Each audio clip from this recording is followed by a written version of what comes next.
It already. So, hi, everybody. This is Nancy Reyes with For Your Canine. And Joanne Soike with For Better For Worse. Thank you for joining us tonight. I am on the East Coast teaching, so I get to at least not be in my car, so that's a good thing. Let us know you're there. Today, we are going to be talking about stress and how it affects your dog. And this has been a very near and dear topic to my heart because it's been very challenging the last few months, actually, or the last few years have been a little bit challenging. Yeah, happy Thank birthday, you, by the Karen. way. Joanne's birthday is today. Thank So you. she is, look what she's doing on her birthday, being with all of us. So that's pretty awesome. Anyway, so we're going to talk a little bit about stress and how that affects your dogs and all those cool things, because I think one of the things that, and the reason, and I'm going to kind of preface it with why I wanted to talk about it at some point. I've been in my business has been open for 17 years, which is a long time. And early on, dealt with a lot of aggression and problem dogs and all that. Now we do with both, but a lot of it is our dog sports and things like that. But recently, we've had a couple of incidences. You know, dog to dog situation. We've had a human dog situation. And I was like, wow, that is so bizarre. I haven't had that in all these years that I've been open. And all of a sudden, they were all pretty close together. And and I'm like, why is this going on? And some of the dogs are more reactive. People seem to be more on edge. And so I think some of the doggish situations, I think is because we are still all very stressed about the whole COVID situation and just everything in general. And so I thought, we we do affect how our dogs feel and how they behave. So I thought it would be a take this opportunity to really talk about that, and and also in the process helping ourselves, right? Like kind of deal with things in a little better way. And I don't know, Joanne has also been dealing with some of those stresses in the last few months as well. Yes, I have. Just people seem to be a little more on edge. And to me, it was towards other people, right? So, but it's hard. We're in a hard place right now, and I think everybody wants things to just get back to normal, and not knowing when is stressful enough. So, um, it does. It affects everything, right? It affects how you treat other people, how you treat your dog, without even knowing it, right? Without even knowing that you're changing your behavior. Right. So we wanted to, and of course I did a little bit of research. There was a study done about the measuring a dog and handler and owners um, cortisol levels, and there was a direct correlation by the elevated cortisol levels on the person. Also, the dog also had higher cortisol levels. So, and it had nothing to do with sports. It was just dogs, people in a more challenging situation, in a more stressed out situation. And the study showed that the dog's cortisol levels or the stress levels in the dogs were also higher, just like the people. So it's just really, we kind of know, like, that we do affect our dogs, but now science actually shows that we really, really do affect our dogs. And I don't know if you guys are familiar with a professor, Robert Sapolsky at Stanford University, and he has done a lot of research on animal stress and on baboons and rats. And if you haven't read the book, it's called "Why Zebras Don't Have Ulcers." Is a really good book on stress and how it affects the body and how it affects us psychologically and biologically. So it's a really wonderful book and all the studies that he's done. And he's also got, I think, some stuff on YouTube as well. So you're able to kind of look at that and say, okay, this is, it's a real thing. But so he's done a lot. I think we need to really look at it pretty seriously about how being under stress affects our dogs. Um, in our daily lives, right? Yeah, and this is just such an interesting topic, right? Because when we look at the last 10 years, right, of what we understood, it has come so far. And I can't imagine what the next 10 years will bring us. So I know there was a book that I have read by Dr. James Lipton. Okay, not the guy that does the Bravo interviews, an actual biologist. And basically, what he's found is science today tells us that it was the nucleus of the cell that controlled the cell. It was the mind and body of the cell.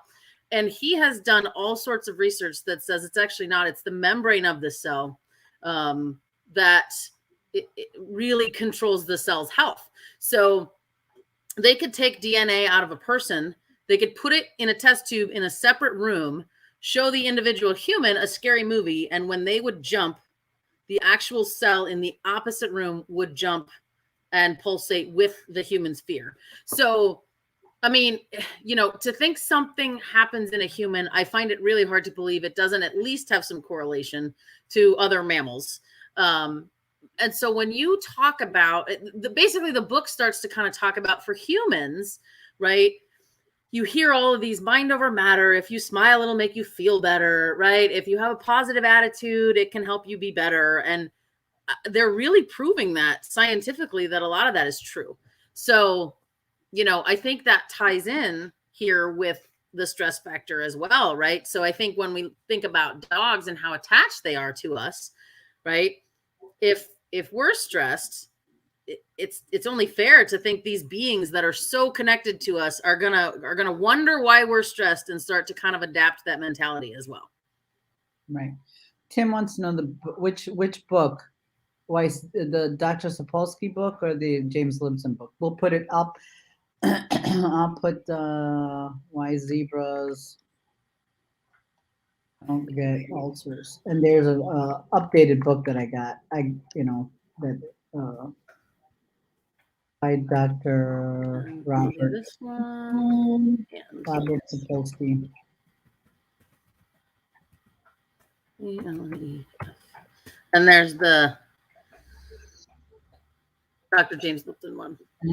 And I just the James Lipton one I did an audiobook because it's a hard read. I'm gonna tell you, it's like you're reading a science book. It's a tough read, but it's very interesting.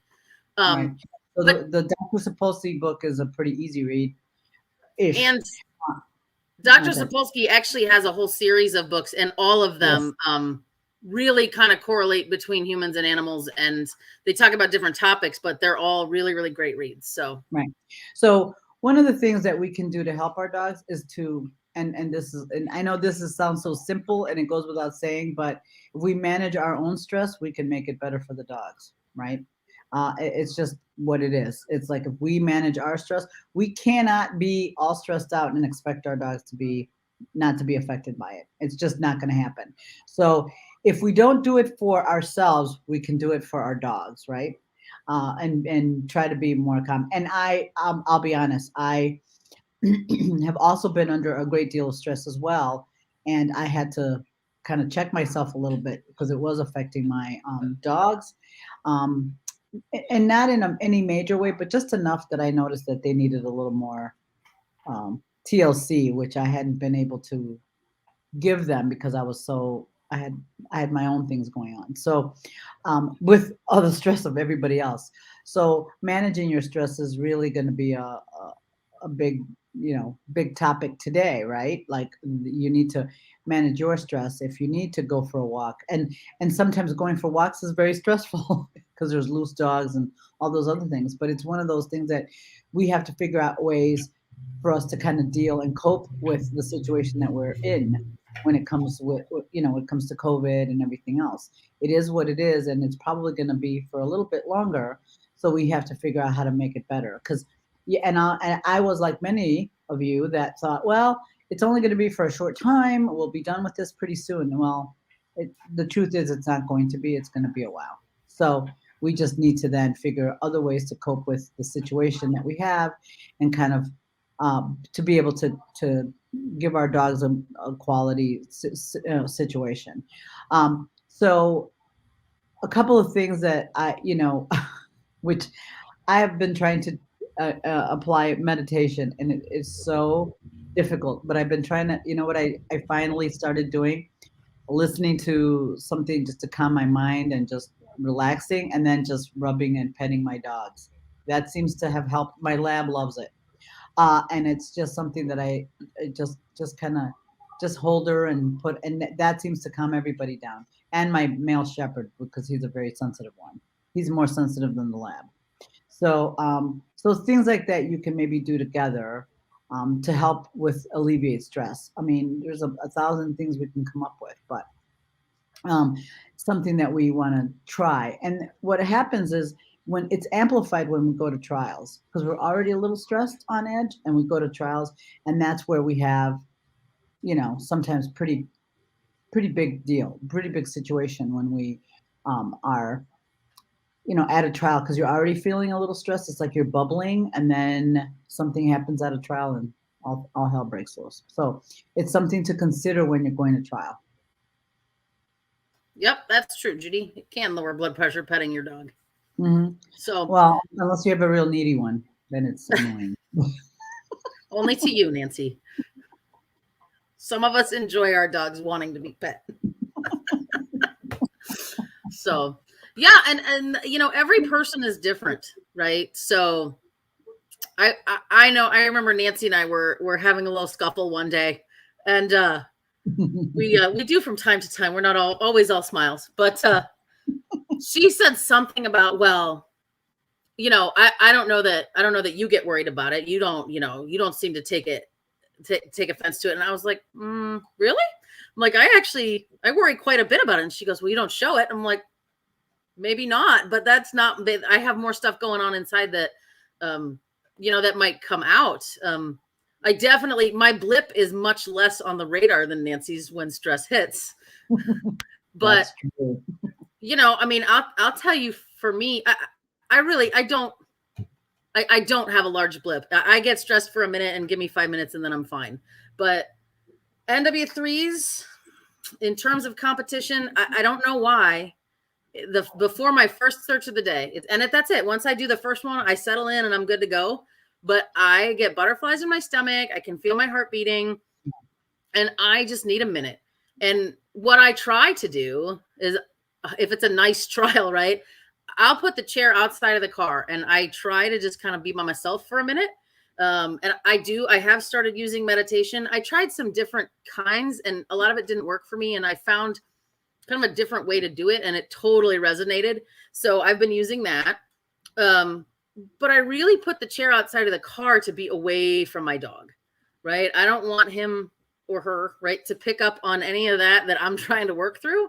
And then when I feel like I'm in a good place, right, then I'll go get them, we'll potty them, right? I try and maintain that space. And then, we go do our first run. And again, once that's done, good, bad, or whatever, it all seems to kind of float away. I'm like, all right, this is just a trial. We're here to have fun.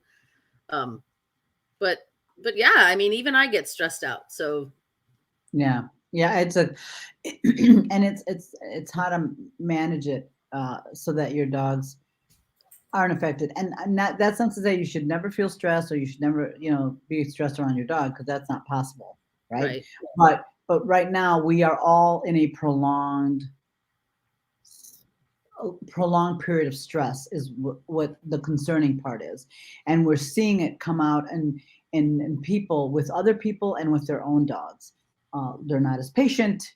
They can get snippy, just a lot of things that that we don't see very often we're seeing much more often. Mm-hmm. So, and I think it's that prolonged period of stress we've all been under, and that now the dogs are a little bit, they're paying the price for it. And you're seeing a lot more reactivity on dogs that were typically not that reactive. We're seeing a little bit more of people, more, I hate to say aggression towards people, but more reactivity towards people as well. And I think part of that has to do with some of the people, depending on how the vibe that's coming from that person is affecting some dogs that typically probably wouldn't be a thing, right? But now, because of that prolonged period of stress that we're all under, it's causing a lot more problems. And I think some of that reactivity with dogs, whether it's towards other dogs or people, you're seeing. I know I am seeing a huge rise in that in our business, and even with dogs that have been customers of ours for a long time, we're seeing a little bit more of that. Hmm. So, Yeah, and Judy has a really, really good point here, right? So I know Nancy's is as well as mine. Is my life is very, very busy, right? I mean, we work from sort of sun up to sundown. Don't get very many breaks. And that in and of itself is kind of stressful, but there's things that need to be done, right? So you just have to do what you have to do during the day to get things done. But recognizing not just moment stress, right? Not just things like trials, but when is true overwhelming stress trying to creep up on you, right? And it can be things like you don't normally get sick and you find yourself, not feeling so well, feeling run down, getting short with your family or other people, just little things that are out of the norm for you. That's one of the first signs that something is going to be bigger, right? And it's really hard when those things are so small. You just try and like, I don't have time to be sick, I'll just work through that. You really need to step back and be objective about your own body and your own mind, and try and figure out, is this normal for me, and if it's not, what can I do, right? And sometimes that's, you go get a massage, sometimes you take a long walk with your dog, sometimes you turn your phone off for an evening, and you just do you things. Everyone's different, but what does it mean to you? What will help you relax? Is it shutting off the world? Is it taking care of your body? Is it making sure you get more rest? Because that's another big key to fighting stress as well, is making sure you're getting proper rest. mhm. And so, and Donna, I know of what you speak of. I know that you are under a tremendous amount of stress. So, I would, given the level of stress you're under, I would definitely consider trying to find a meditation practice that works for you, because that's going to help you a lot. So there's a couple of suggestions I have. You can try the podcast and or the app called 10% Happier by Dan Harris. I have found his stuff to be helpful. It's 10% Happier. He has a nice take on meditation um, and the way he approaches meditation and feeling better. Because it's really hard, because meditation, I used to think of like people in robes and sitting cross-legged, and that's what I always perceived meditation to be like. And I'm like, I'm not gonna, because that's not me. But now it's a more mainstream, and it's been applied in many different ways.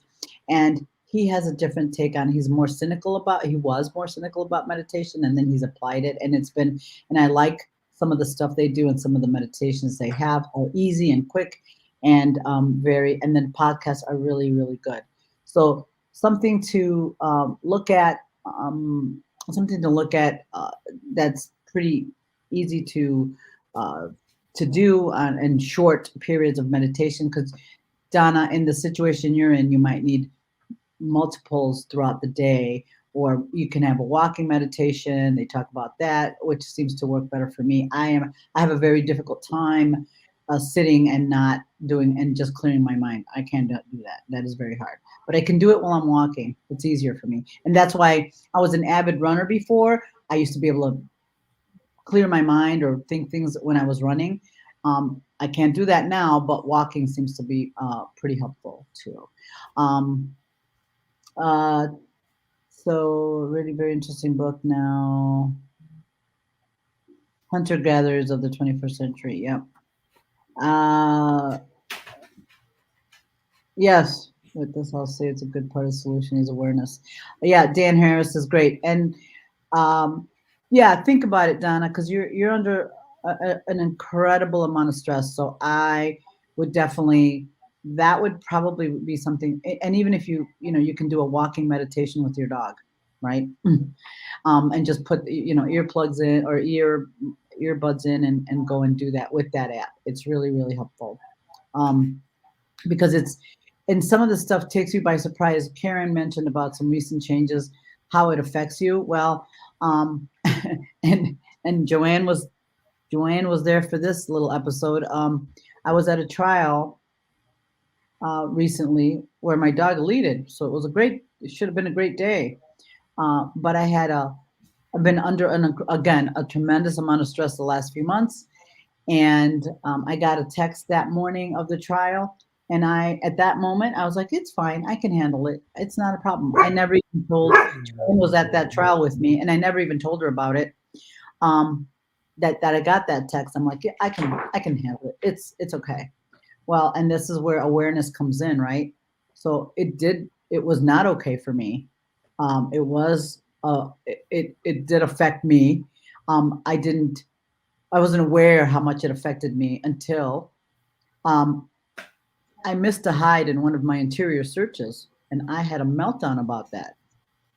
I don't have meltdowns about that. It's like it's not the first hide I've missed, and that's not going to be the last, I can tell you.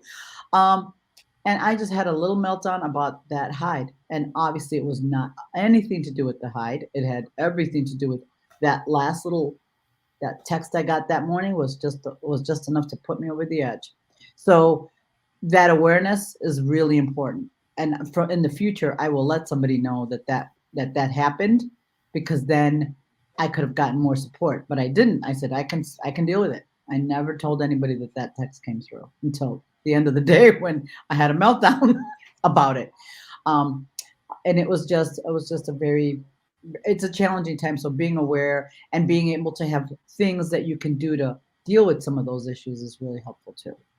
Even like I said, and I try to help coach people to have mental management, and I am better because of it. But even still, I didn't take my advice that day, and it showed for sure. Yeah, I know Aaron had mentioned journaling things, right? Um, Sometimes I'm totally not a journaler. That would be a chore. That would stress me out more if I like just write it down. I don't want to write it down. But being able to get something off your chest, whether that's putting it down in something personal for yourself, talking to a friend. I think the stigma has changed a lot recently on stress, and maybe a therapist or a counselor or something like that, right? And I mean, I'll share a story where, for those of you who don't know, back in 2017, I had a fire, and I lost all of my dogs and cats in one day. Like, that was it. Everything I owned, pretty much. And so, how do you deal with that? Well, the world does not stop for your tragedy, unfortunately, right? And I had a ton of support from family and friends. And I mean, everybody, what do you say to that? Like, what can we do for you? Right? Nothing at this moment, right? I was so happy to have everybody there and have all the support, but that's something that, it's such a deep, deep trauma and such a huge loss. It took a long time to work through that. And I thought I was good, 2, 3 years later, I thought I was good.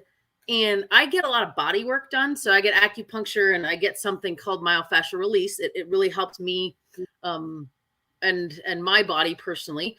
And it came out of the blue. I was getting these treatments, and I just started sobbing on the table, right? And oh my God, what's wrong? Am I hurting you? I'm like, no, I don't know. I am crying. Like, and my acupuncture appointments are an hour and a half sometimes. I cried the whole time, and I'm not really a big crier.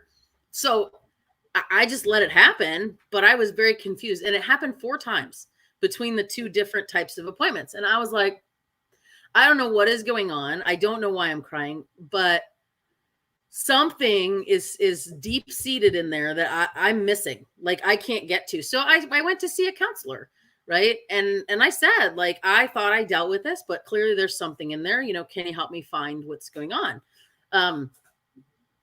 And I went 3 times, I think.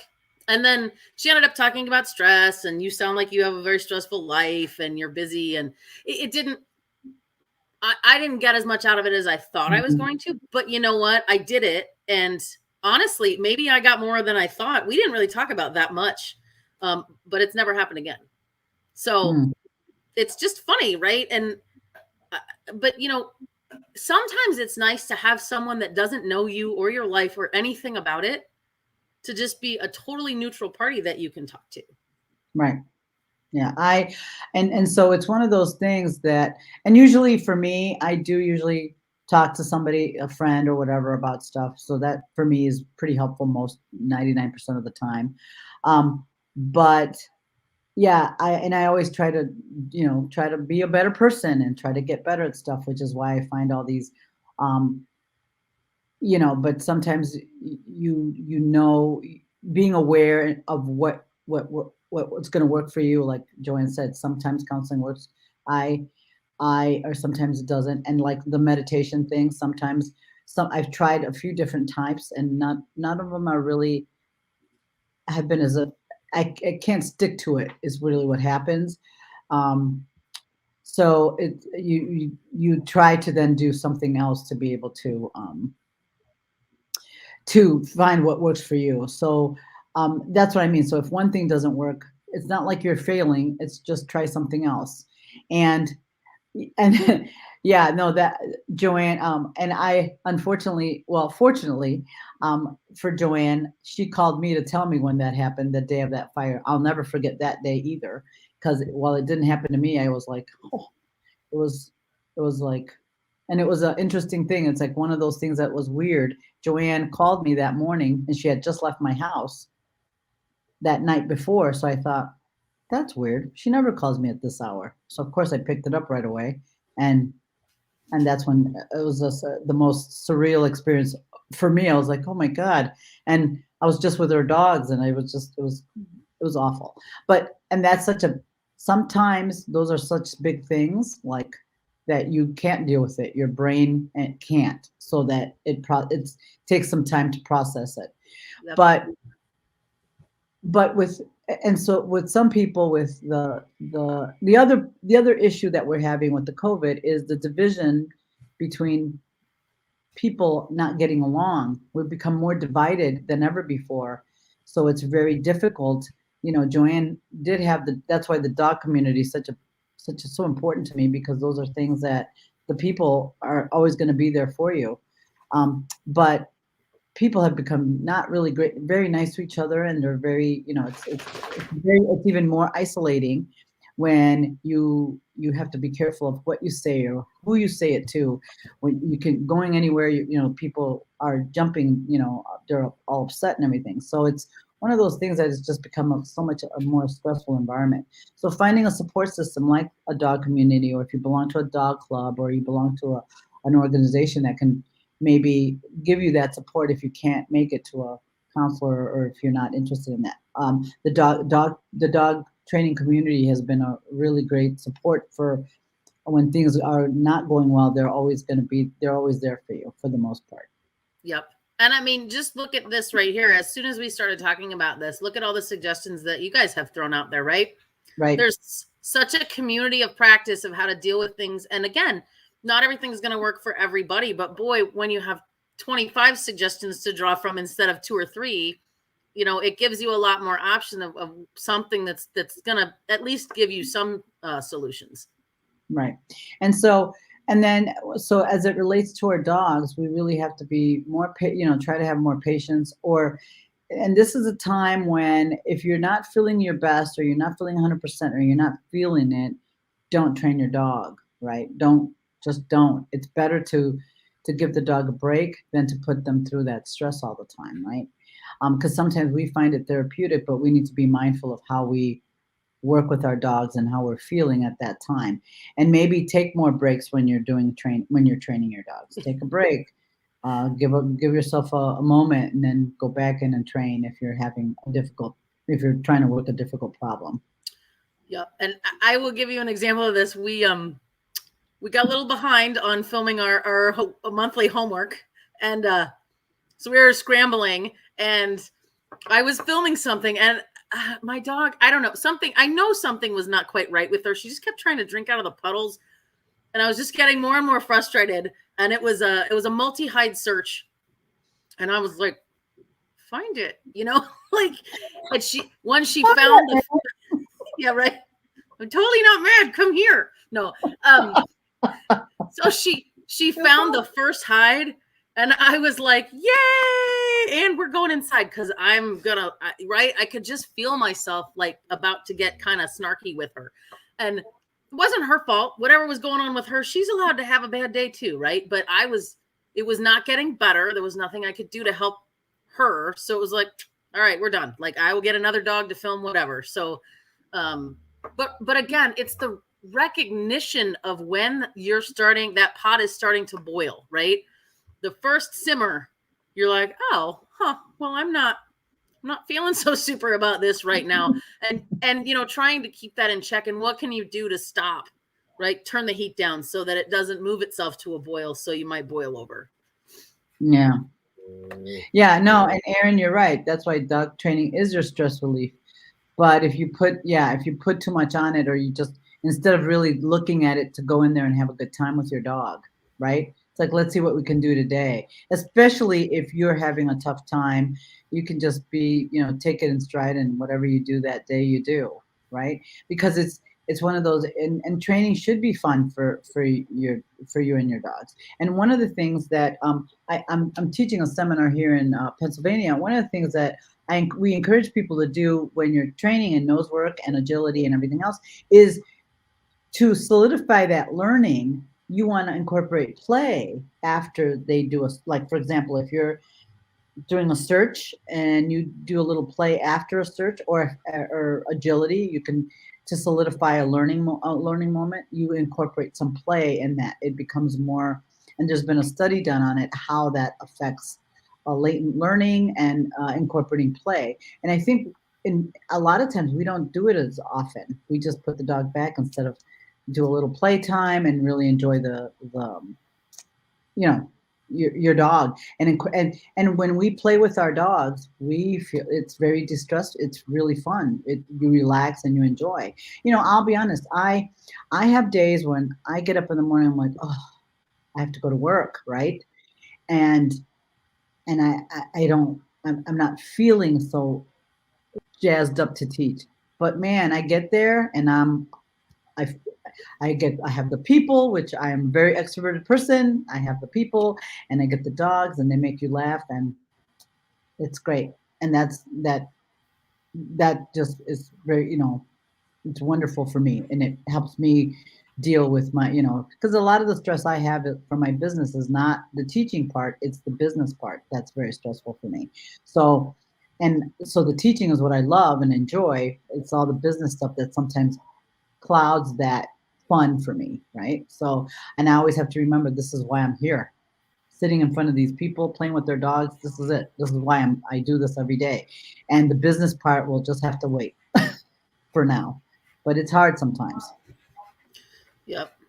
And Katie and Lauren are right? We do absolutely try and we sort of try and feel more compassion for others and our dogs than we do for ourselves sometimes, right? And so it is really important to have that self-reflection and just kind of just be more self-aware of how you're feeling, right? Yeah. And Lauren's comment to dogs kind of goes back to what a question Christy had asked. She said, a few weeks ago I talked about Noah and how he was sort of going downhill and what did I change? I was actually not stressed at all. And this is sort of another part of the stress topic, I think, right? I wasn't stressed at all. He was learning and he was doing new things and he was progressing, right? And I was having a good time, but I was not asking him, hey, how is this speed of learning going for you? And he was like, it's too much. I don't like it. Right. So, what did I change? I stopped doing NW2 inaccessibles and I stopped doing, elevated hides, and I stopped doing things that, I love the motto, right? Just because he can doesn't mean he should. Okay. And I really started to follow that, right? We went back to chair hides and boxes and super simple things to build up his confidence and his speed. Where, he could release his stress, right? He wasn't feeling stressed out about the complexities of the search and am I right? And am I doing it right? So, I basically took the stress off the dog, just by making things much, much more simple. Yeah. And sometimes it's important that you practice that on a regular basis. And as a matter of fact, just said that in my workshop this today. It's like as you go up in level 2, 3, elite, you have to go back to foundation, fun, easy foundation stuff. If you constantly do difficult, challenging things, you're just adding stress for yourself and for the dog. And it's and and when you add a lot of the dog training is fun. It's when you add the competition that makes it more complicated for people and for the dogs. So you really have to really be mindful of that. Like, why are you competing? Is it to have a good time? Or you just want the ribbons? I mean, and this is where you have to ask yourself, why are you doing all this stuff, right? You want to give your you want to give your dogs a better life, more rich in life. They You could just go for walks every day or whatever. They don't have to do what you're doing. You should be doing it because it's fun. You enjoy it, and you enjoy the people and being with people that have the same interests as you. Because that's what because dog training is like dog sports are like bowling, right? It's a bowling league. So all people that like bowling. So we all like dogs and we all enjoy competing with dogs. So we're all you know that's why we do it. It's a fun, and we spend time with people that are like-minded with about our dogs. So it's one of those things that um, you have to always wonder when you're going to competition and when you're doing training why you're doing it. Always keep that first and foremost. And if it's to have a good time and enjoy the time with your dog, then you got to keep that always in the front of your mind. Mm-hmm. And Chris has a good comment. I basically nothing that I do is important enough to get nervous or stressed about. And Chris, I'm going to tell you, you know what? I feel the same way about competitions. I absolutely feel the same way, and I don't know why I get nervous. I have no idea. Trying to push that down and control that. It's not. It's a fun game that I play with my dog, and we both enjoy it, and that's it. I don't. That's it. We're just here to have a good time. Why do I get nervous? I have no idea. Right? Yeah. And it could be, I mean, there's a lot of different reasons why we get nervous.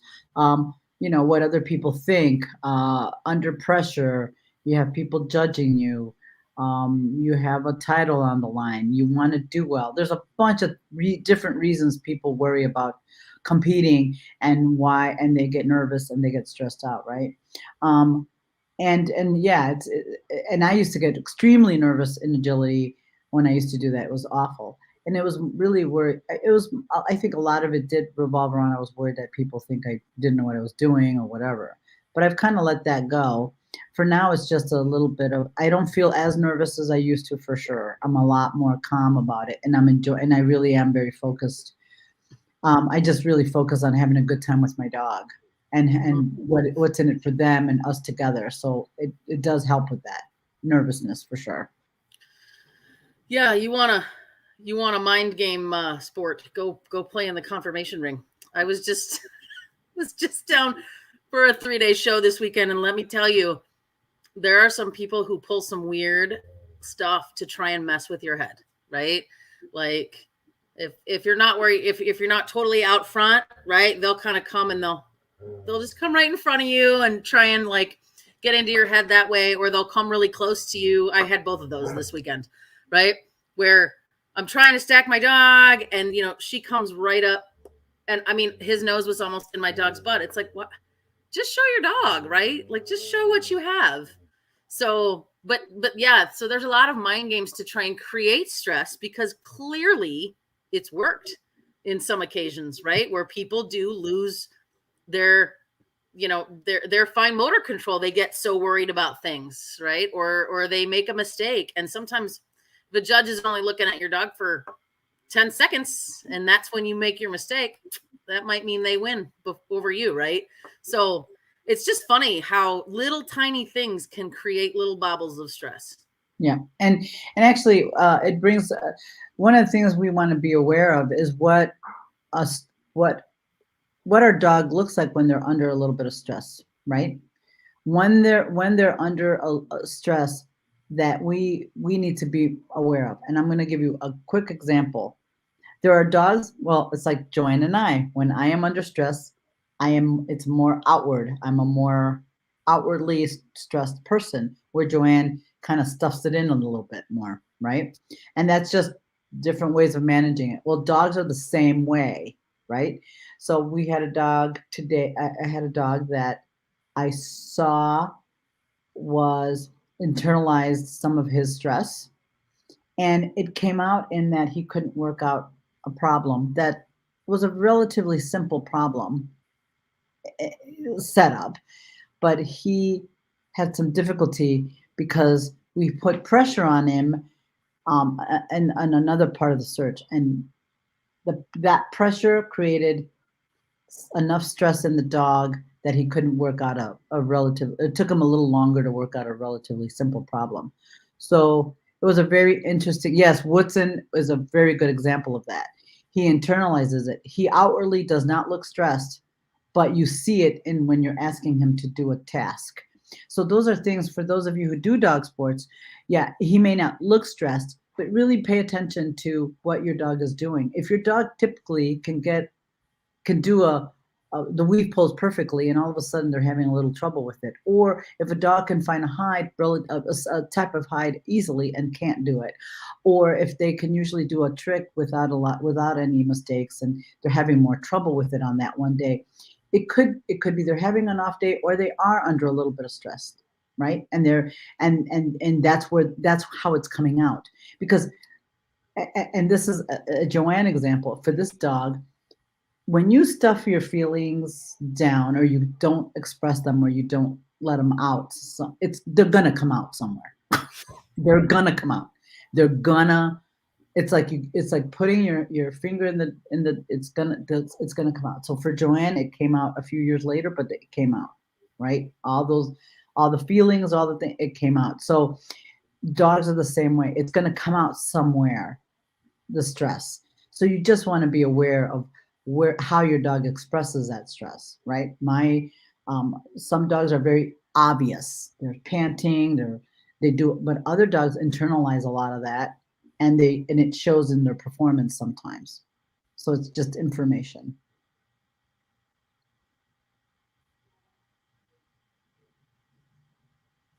Yeah. Oh wow, that's really interesting, Tamara. Hmm. Yeah, yeah, that's very interesting. Hidden brain, being kind to yourself. Yeah, and that's a thing, and this topic is a little bit of hits home. I started on my journey of losing weight and getting healthy because for many years I did not put myself as a priority. My business was my priority always, and I didn't put my self-care and compassion for myself at all very much. And and I that I change I've been trying to change that. Like, I need to put myself first, which is how I started focusing on my health, and um my health and my well-being, and my even though my mental health, I felt pretty good about it, but I a lot of things went on that I needed a little bit more help. And I've always been looking for self-improvement, to get better, to become a better person every day is always my goal. And sometimes I can achieve that, and sometimes not so much, but I give it a shot. And you're doing thank you, Patty. I know I'm away, so it's a little it's been good. I have this where I'm at is a wonderful. They're very supportive, and they've been making me. They're making sure I eat what I'm normally eating, veggies and protein. So I'm very fortunate, so I can keep going.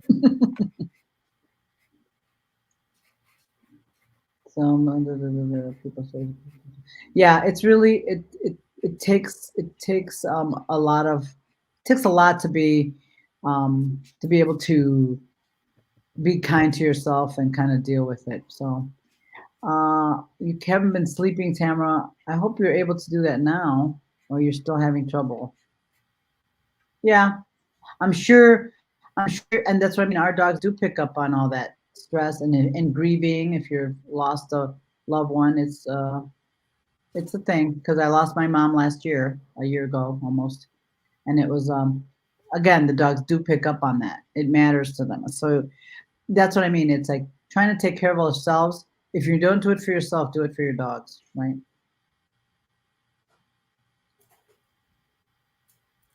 Still having trouble working on it. Mm. You should have you considered doing do you meditate at all? Or melatonin works good too. I think Lactium works really well as well. It's a little more the Oh milk yeah. protein. Yes. So, Yes. Tamara, we recommend that sun-theanine and Lactium combo for dogs who are a little stressed out. Lactium is a milk protein. So you think about what happens to babies after they drink milk, right? So I had a friend who also was struggling to sleep. She just couldn't kind of shut her mind off, and she had a lot of worries as well. And she started taking Lactium, and she said, "Man, it helped.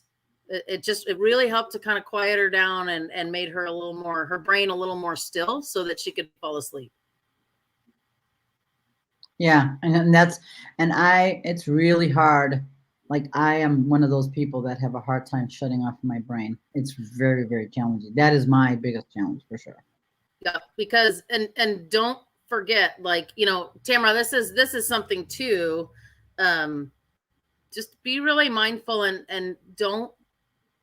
I know it's hard. It's even more stressful sometimes to try and find what's going to help me. But when you're not getting enough sleep, right, it is the root cause of so many other things. And I mean, your body definitely it needs that time to recharge and reboot and stay healthy. So, if you're noticing if it continues and you're really noticing you're starting to get colds or you know gut health issues or something like that, right? That might be a time to visit your doctor and see if you can get something to help you out there.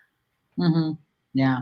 Because that is one thing that I when I am sleep deprived, it's not a good thing. Just Nobody sleep, likes Nancy when sleep. she's I don't want to sleep here anymore.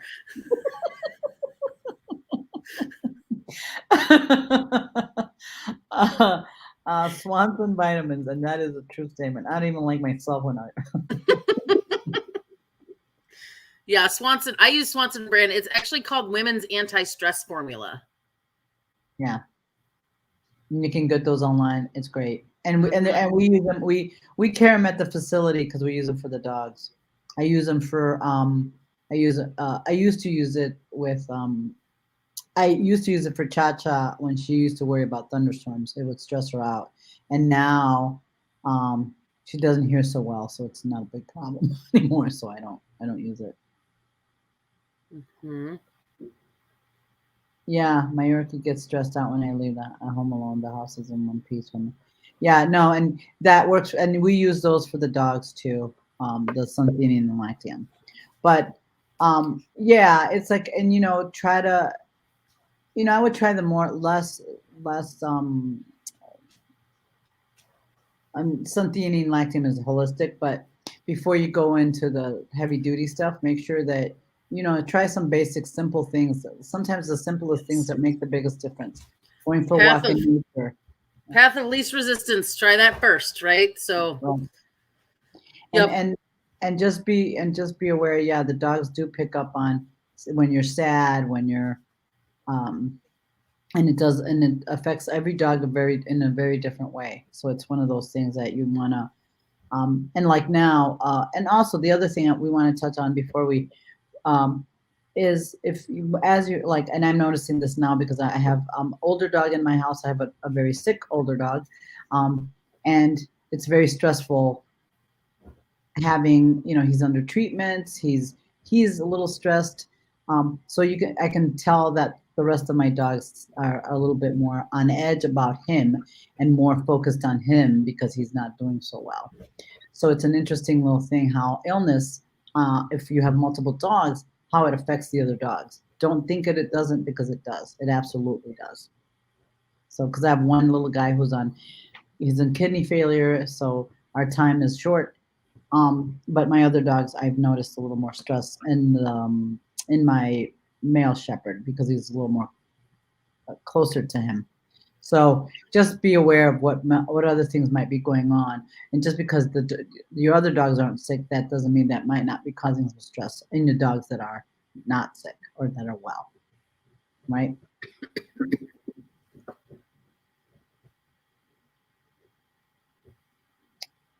Oh yeah, that's a good idea too, Tracy. Yeah.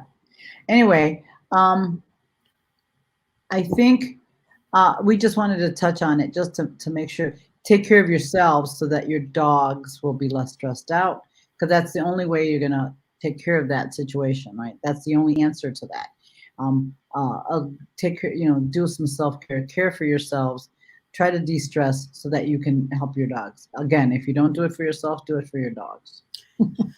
Yep. And, we talk about suntheanine and lactium a lot for dogs. People can take it too. Oh, yeah. So, I have. right, they're neither one of them are very expensive. And again, path of least resistance, right? It's not going to harm you. It doesn't really have interactions. So, double check with your doctor if you happen to be on a lot of medications. But it's, if it doesn't work, what are you out? Like $8?